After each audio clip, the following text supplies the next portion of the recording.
এই পুঁজিবাজারকে দেশের অর্থনৈতিক উন্নয়নের সাথে সম্পৃক্ত করতে পারেনি, যেটা মার্চেন্ট ব্যাংক সেক্ষেত্রে কিভাবে এটাকে দেশের উন্নয়নের সাথে দেশের অর্থনীতির সাথে সম্পৃক্ত করতে পারে।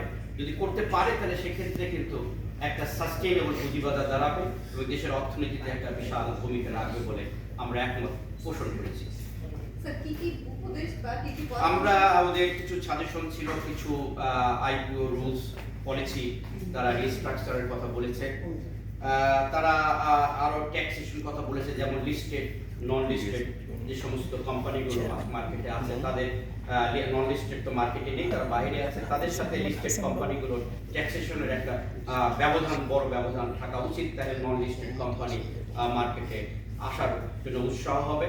কারণ আপনারা জানেন যে লিস্টেড কোম্পানি যখন মার্কেটে আসে তখন তাদেরকে একটা গুড গভর্নেন্সের মধ্যে চলে আসতে হয়, আর যারা নন লিস্টেড তারা কিন্তু এই গুড গভর্নেন্সের তাদের কিন্তু কোনো দিক খেয়াল রাখতে হয় না। তাই এই ক্ষেত্রে আমি গুড গভর্নেন্সের আওতায় এসে আমার যদি ভুল হয়ে থাকে আর সে যদি ভুল না করে থাকে তাহলে ট্যাক্সেশনের ক্ষেত্রে যদি আমাদের ব্যবধান না থাকে তাহলে আমার লাভ কি মার্কেটে এসে, সেই কথাটা তারা বলেছে। আরও আমরা জানি কিছু কিছু ক্ষেত্রে যে সমস্ত লিস্টেড কোম্পানি আছে তাদের কিন্তু মাল্টিপল ট্যাক্সেশনের ব্যবস্থা রয়ে গেছে। এখানে মাল্টিপল ট্যাক্সেশনের ক্ষেত্রে অনেকে কিন্তু নিরুৎসাহিত হয় যে আমি মার্কেটে আসলাম, আমি প্রথম ধাপে দিলাম, দ্বিতীয় ধাপে দিলাম, তৃতীয় ধাপে আবার যদি এই ট্যাক্সেশনগুলো আমাকে চিন্তা করতে হয় তাহলে তো আমি সর্বশান্ত হয়ে যাব।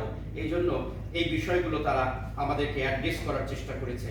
আর একটা জিনিস তাদের ইম্পর্টেন্ট ইস্যু হলো, তারা বলছে যে আমরা ক্ষুদ্র বিনিয়োগকারীদের জন্য সমস্ত পলিসিগুলো যেন না করি, আমরা যেন লং টার্ম বড় ইনভেস্টের দিকে যেন খেয়াল করে যেন আমরা পলিসিগুলো করি, তাহলে কিন্তু এইগুলো আমাদের লং টার্ম ইনভেস্টমেন্টের ক্ষেত্রে আমাদের বড় লার্জ ইনভেস্টরদের ক্ষেত্রে কিন্তু এটা কাজে লাগবে। তাহলে তারা যদি আসতে পারে তাহলে ক্ষুদ্র ইনভেস্টররা কিন্তু অটোমেটিক বেঁচে যাবে, তারাও কিন্তু সাস্টেনেবল ইনভেস্টমেন্ট এই মার্কেটে নিয়ে আসবে। এই বিষয়গুলো তারা বলার চেষ্টা করছে।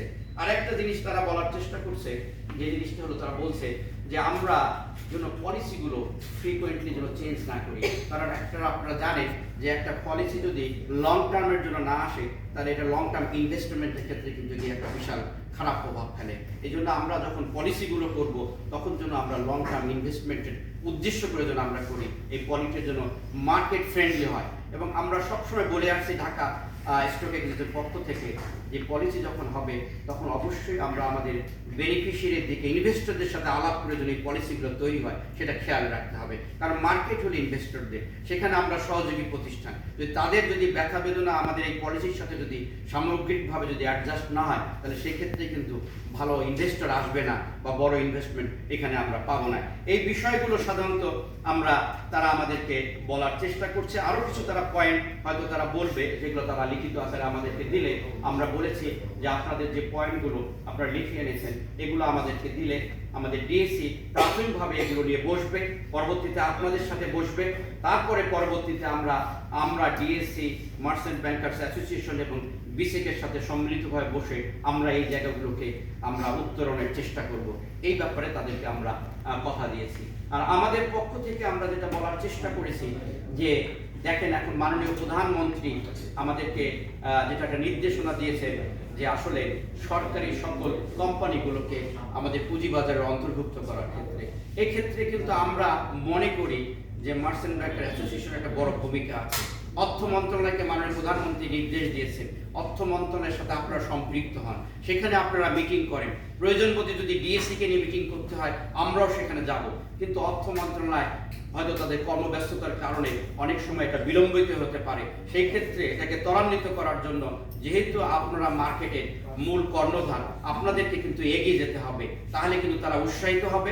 সেক্ষেত্রে ডিএসসি কিংবা বিসিকের সহযোগিতা লাগলে আমরা আপনাদেরকে সহযোগিতার জন্য আমরা বসবো। এবং আমরা এই কথাও বলেছি যে যারা বড় বড় ইনভেস্টর রয়েছে আপনারা তাদেরকে নিয়ে আপনারা চা চক্রের আয়োজন করেন, তারা কেন মার্কেটে আসছে না? আমরা জানি যে ফার্মাসিউটিক্যাল সেক্টরস রয়েছে, আরএনজি সেক্টরে বড় বড় ইনভেস্টর রয়েছে, তারা কিন্তু এখনো লিস্ট হয়নি মার্কেটে। আমি বলেছি যে তাদেরকে প্রথমে প্রস্তাব না নিয়ে তাদের সাথে আপনারা চা খান, চা খেয়ে তাদের ব্যথাগুলো শুনেন, তাদের কি কি পয়েন্ট রয়েছে না আসার কারণ সেগুলোকে অ্যাড্রেস করার চেষ্টা করেন, তারপরে কিন্তু আস্তে আস্তে প্রস্তাবনার মাধ্যমে তাদেরকে এই মার্কেটে আনা যাবে। কারণ তারা তো অবশ্যই বাংলাদেশের প্রতিষ্ঠান, বাংলাদেশের মানুষ, বাংলাদেশের অর্থনীতিতে তারা অবদান রাখতে তারা কিন্তু বাধ্য। কিন্তু যদি আমরা তাদের সাথে না বুঝি তাদেরকে যদি বোঝাতে না পারি তাহলে তারা কিন্তু সেই জায়গায় অজ্ঞ থেকে যাবে, ফলে তারা মার্কেটে আসবে না। সেই প্রেক্ষাপটে বিভিন্ন ধরনের ওয়ার্কশপ করতে পারেন, অ্যাওয়ারনেস প্রোগ্রাম করতে পারেন, সেখানে শুধু আপনারাই না, সেখানে সকলে মিলে আমরা বসে একসাথে কথা বলে আমরা হয়তো এটার সমাধান করতে পারবো। এই বিষয়গুলো আমরা বলার চেষ্টা করেছি। আর একটা জিনিস আমরা বলেছি যে আমরা অনেক সময় দেখছি যে আমাদের ইনভেস্টর কমে যাচ্ছে, স্পেশালি ফরেন ইনভেস্টর কমে যাচ্ছে। এই জায়গাগুলোতে কারণগুলোকে আমরা বের করে সেগুলোকে কিভাবে রিজলভ করা যায় সম্মিলিতভাবে, আপনারা এককভাবে না, আমরা ডিএসসি, মার্চেন্ট ব্যাংকের অ্যাসোসিয়েশন, ডিবিএ এবং বিসেক সম্মিলিতভাবে আমরা বসে কিভাবে এগুলোকে রিজলভ করতে পারি, আমাদের উইকনেস কি কি আছে, হ্যাঁ, সেগুলোকে যদি আমরা দূর করতে পারি, সেই জায়গায় কিন্তু আমরা ফরেন ইনভেস্টর আমাদেরকে আনতে হবে। কারণ ফরেন ইনভেস্টর কিন্তু আমাদের পুঁজিবাজারের উন্নয়নে একটা বড় ধরনের একটা কম্পোনেন্ট। সেই জায়গায় আমাদেরকেও কাজ করার স্কোপ আছে বলে আমরা মনে করি। স্যার, দুইটা প্রশ্ন, সেটা হলো লিস্টেড নন লিস্টেডের মধ্যে কর ব্যবধান বাড়াতে বলছেন, এখন যেটা আছে সেটা তুলনায় কত বাড়াতে তারা প্রস্তাব করেছে? তারা এরকম স্পেসিফিক কোনো তারা প্রস্তাবনা করেনি যে 10%, 20%। তো ব্যবধানটা যেন এমন লক্ষণীয় হয়, সেই ক্ষেত্রে জন্য নন লিস্টেডটা যেন উৎসাহিত হয় এই পুঁজিবাজারে আসার ক্ষেত্রে। আরেকটা জিনিস, যে ইনভেস্টররা কমতেছে, কেন ইনভেস্টর করতেছে? প্রায় দেখতেছে যে 5 দিনে 5000 বিও অ্যাকাউন্ট খালি করে চলে গেছে, মানে এগুলোর কারণ কি? আচ্ছা, এই কারণগুলো আমরা আলোচনা করেছি। আমরা মানে একটা জিনিস হলো যে পুঁজিবাজার যখন একটা সার্টেন ক্রিটিক্যাল অবস্থার মধ্যে দিয়ে চলে, এটা শুধু বাংলাদেশে না, সারা বিশ্বে পুঁজিবাজারে কিন্তু চলছে। আমাদের করোনাকালীন সময়, আমাদের পরবর্তীতে রাশিয়া ইউক্রেনের যুদ্ধ, সব মিলেই কিন্তু আমাদের পুঁজিবাজার অন্য বহির্বিশ্বের মতো আমাদের পুঁজিবাজারও আঘাত এনেছে। মানুষের মধ্যে একটা কেন যেন একটা ভীতি হয়েছে। মানুষ কিন্তু এখন, আমরা সেই কথাটা বলেছি ওনাদেরকে, যে মানুষের মধ্যে সুন্দর একটা পজিটিভ অ্যাটিটিউড তৈরি করার চেষ্টা করেন, তাদেরকে ইন্সপায়ার করেন। বড় বেশি বেশি আপনারা ক্ষুদ্র ইনভেস্টর, আপনারা বড় লার্জ ইনভেস্টরদেরকে নিয়ে আপনারা মিটিং করেন, করে সেখানে আপনারা তাদেরকে বোঝানোর চেষ্টা করেন, তাদের কথাগুলো শুনেন, তারা কি কারণে মার্কেট ছেড়ে যাচ্ছে বা কি কারণে মার্কেটে আসতে যাচ্ছে না। এগুলোর কিন্তু এখন কিন্তু আসলে একটা গবেষণার বিষয় হয়ে গেছে বাংলাদেশের পুঁজিবাজারের জন্য, যেগুলো আমাদেরকে কিন্তু বেশি বেশি অ্যাওয়ারনেস প্রোগ্রামের মাধ্যমে এখান থেকে উত্তরণ করা যাবে বলে আমরা দৃঢ়ভাবে বিশ্বাস করি। স্যার, এই যে অস্থিরতার কথা বলছিলেন মার্কেটে, আজকেও সূচক 81 পয়েন্ট করেছে বা গতকালকেও ছিল। এই যে আমাদের রিজার্ভ কমে যাওয়ার খবরের, মানে আমাদের গণমাধ্যম থেকে যে খবরটা আসছে যে রিজার্ভ কমে যাওয়ার খবরে মার্কেটে এই অবস্থাটা হয়েছে। এর আগেও আমরা দেখলাম যে যখন এসএসসির চেয়ারম্যান পরিবর্তন হলো, তার আগে বেশ কিছুদিন শেয়ারের একটা অবস্থা ছিল, সেখান থেকে আবার একটা লাগাতার পতন হয়ে গিয়ে 3% নিম্ন সীমা আপনারা বেঁধে দিলেন। এই যে নতুন নতুন করে আমরা বলবো যে নতুন নতুন মার্কেটের সিদ্ধান্তগুলো যে আসা, এই সিদ্ধান্তগুলোর ব্যাপারে বা এই যে 3% সিদ্ধান্ত উঠিয়ে নেয়া, এইগুলোর সম্পর্কে আসলে যারা বিনিয়োগকারী, সাধারণ ক্ষুদ্র বিনিয়োগকারী, তাদের তো স্বতঃস্ফূর্তভাবে বাজারটা স্বতঃস্ফূর্ত না। আমাদের কাছে যেটা মনে হচ্ছে আপাতত দৃষ্টিতে বাজারটা স্বতঃস্ফূর্ত না। আপনারা এরকম একটা স্বতঃস্ফূর্ত বাজার করার জন্য কি আসলে আমরা এবং বিসেক আমরা সম্মিলিতভাবে মনে করি বাজারকে তার নিজের গতিতে চলতে দিতে হবে। বাজার আজকে পড়বে, আগামীকালকে উঠবে। এই জন্য কিন্তু এখন বাজার যদি আজকে পড়ে আগামীকালকে যদি আমি কিছু করতে চাই, তাহলে আর্টিফিশিয়াল কিন্তু ক্যাপিটাল মার্কেট তৈরি হয়ে যাবে। সারা বিশ্বে কিন্তু এভাবে উত্থান পতন আছে। হতে পারে আমাদের মার্কেটে হয়তো বিভিন্ন ধরনের, আমাদের মার্কেটে কেন যেন এই একটু সেন্সিটিভনেসটা একটু বেশি হয়ে গেছে। একটা খবর হলো যে এমডি সাহেব চলে যাচ্ছে বিসেক। এটা তো ভালোর দিকে। এমডি সাহেব বিসেকে গেলে সেখানে তো ওখান থেকে উনি আরো বড় পরিসর থেকে আমাদেরকে সহযোগিতা করতে পারবে। এখন এটা যদি মার্কেটে ব্যক্তিবর্গ নিয়ে যদি এটাকে নিয়ে যদি একটা বড় সেন্সিটিভনেস তৈরি করে, তাহলে তো হবে না। এই প্রেক্ষাপটে আমি মনে করি এই ধরনের সেন্সিটিভনেস কিন্তু লং টার্মে থাকবে না। কারণ হয়তো এই যে আপনাদের যে ডলারের সংকট বা আদার ইস্যুগুলো রয়েছে, এগুলো হয়তো কেটে উঠবে বা কেটে উঠতে যাচ্ছে। আমরা সহসায় দেখবো এই জিনিসগুলো থাকবে না।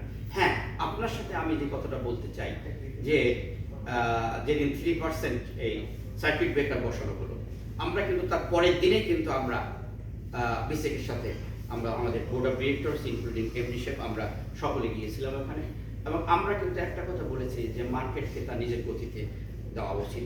মার্কেট নিজের গতিতে ধাক্কা খাবে, পড়ে যাবে, আবার নিজের গতিতে উঠবে। যেমন ছোট একটা শিশু যখন পড়ে যায়, সে কিন্তু শক্তভাবে উঠে, সে কিন্তু আর দুর্বলভাবে পড়ে না কিন্তু, হ্যাঁ, তাকে উঠতে দেওয়া উচিত। কাজে এই জায়গায় আমি মনে করি আপনাদেরও সহযোগিতা করতে হবে, কারণ আপনারা একটা মার্কেটকে পড়ে গেলেই শুধু আপনারা নিউজ করে কিন্তু এটাকে ইয়ে করবেন না, আপনারা বুঝতে দিতে হবে যে মার্কেট এইটা নেসারি মার্কেটের, যেমন আমরা ক্রিকেট বলি যে লাস্ট ব্যাট না করা পর্যন্ত কে উইন করবে নোবডি নোজ। সুতরাং মার্কেটকে তার উপর, এবং আমরা বিসিককে এটা বোঝাতে সমর্থন হয়েছি, এবং বিসিকও কিন্তু বিসিকের চেয়ারম্যান মহোদয় বলেছে আমরা কিন্তু কোনো রকমই আর্টিফিশিয়াল মার্কেট চাই না, আমরাও চাই যে মার্কেটটা নিজের গতিতে চলুক, স্বাভাবিক মার্কেট চলমান থাকুক। ওনারা সহসাই কিন্তু এটা এখান থেকে হয়তো উঠিয়ে দেবে, সেটা আমরা দিয়েছি, দৃঢ়ভাবে বিশ্বাস করি, এবং আমাদের সেই অনুভূতিটুকু আমরা ওনাদের কাছে কনভে করি। স্যার, আজকের আলোচনায় যেহেতু মার্সেন্ট রেপ্রেজেন্টেটিভ ছিল, তার প্রতিনিধিরাও সেখানে হ্যাঁ, আছেন। আমি তাদের মুখ থেকে একটু বলেন। হ্যাঁ, শুনি। Thank you. আপনারা কি ধরনের বিষয় উত্থাপন করেছেন এখানে এবং কি ধরনের রেসপন্স পেয়েছেন এবং প্রত্যাশা কি ছিল আর বাকি আছে সামনে? একটু সামনে দিতে হবে।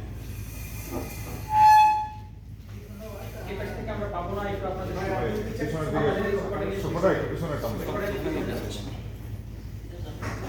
আমরা তো দাঁড়াই এদিকে।